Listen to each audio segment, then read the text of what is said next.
Kasatiro keyongedde Omuyizi wa Makerere University bw'abuze kaakati nnono abadde anaatera okutikkirwa. Nkubuuzaako gy'osinzidde amawulire agaliwo kaakati basibo ne bannyabo we tujjidde ku mpewo. Nsobola okuvaayo ne nkutegeeza nti tegawooma yadde Omuyizi owa Makerere University, ate nsobola okuvaayo ne nkutegeeza nti nno bw'agenze mu maaso okubanga abuze, ng'era mu kaseera kano abazadde be oboolyawo basobeddwa eka ne mu kibira. Mwana muwala ono eyabuze kaakati gwe bayigga ng'empiso, gwe bayigga wano ne wali, amannya ge ye Nakabembe Jacklin. Ono abadde agenda mu maaso okulabika nga akakkalabya emisomo gy'abadde yakawunzika ng'abadde akola Bachelor's degree of Arts in Development Economics. Jacklin abadde asuubirwa okuba nga oboolyawo y'omu ku bayizi abagenda okwetaba mu gy'osobola okuyita graduation ceremony ey'omulundi gw'73 ng'esuubirwa okubaayo mu February w'omwaka 2023.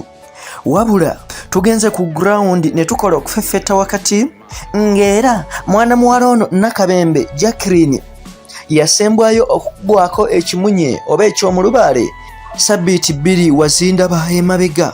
Era ono bassebo ne bannyabo twongedde okukitegeera wakati mu kufeffeta kutoyongedde okukola nga yasembayo kulabikako wali mu bitundu by'e Ntinda wakati ng'akakkalabya emirimu gye.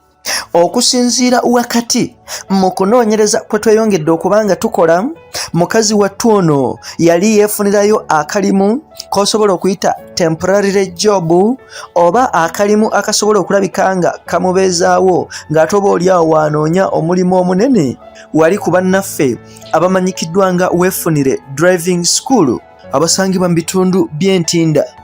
Kaakati wakati mu ngeri ey'okutambula ng'anoonya ba clients nga bw'omanyi baana bawala abo Bambi w'obalaba nga batambula wano ne wali, gwe basanga, gwe batomera, gwe bategeeza ku mirimu. Ate nsobola okutegeeza ngambye mwana muwala Jacklin we yasembwayo okulabikako mu bitundu by'e Ntinda ng'akola omulimu gwe guno. Of course mu kaseera kano abazadde basobeddwa eka ne mu kibira nga tebamanyi kiki bayinza kulabika nga bazzaako, kubanga w'oyogera ku bimukwatako byonna bagezezaako okunoonya wonna gye yali asula, be yali akola nabo, naye ate bassebo ne bannyabo nsobola okutegeeza nga byonna kufuuyira ndiga mulere nga mukazi wattu tebalina we bamulabako yadde. Of course waliwo allegations nyingi ezitasobola kubuusibwa maaso nga mwana muwala ono omuntu omukulu asobola okuba nga yatuukibwa yafuna obuzibu era nga tasobola kibuusa maaso, so ng'ate era ng'era omukazi omukulu attuludde akuze asobola okuba nga oboolyawo yeefunirayo keddenzi n'agenda n'afumbirwa n'anoonya obulamu obupya nga tayagala kumanya. But of course ate era w'okirowoozaamu nti omuntu ne waba afumbiddwa ate tewandibadde ensonga emu ekwesa kubanga muntu mukulu.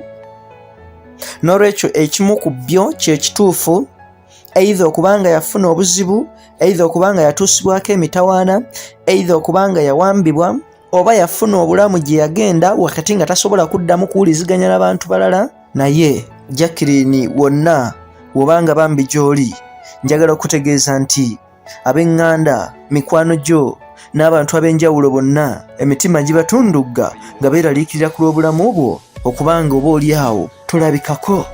Kale of course buli yenna ayina amayitire, oba olina w'omulabyeko oba olina ky'omanyiiko ku bimukwatako, tukusaba ategenda olabike ng'olipootinga ku poliisi ekulinaanye. Bambi oyambe abazadde ba Jacklin mu kaseera kano abalina entiisa ey'amaanyi. Oba osobola okugenda mu maaso okulabika nga okuba ku nnamba y'essimu ng'eri ku nooti 72235658 ate nga osobola oboolyawo okutunoonyaako wano ku Kampala Media TV ku mikutu gyaffe gyonna, gwe n'otutegeeza ne tubaako kye tukolawo ne tukwatagana n'abavunaanyizibwa oboolyawo ensonga n'erabika nga egonjoolwa.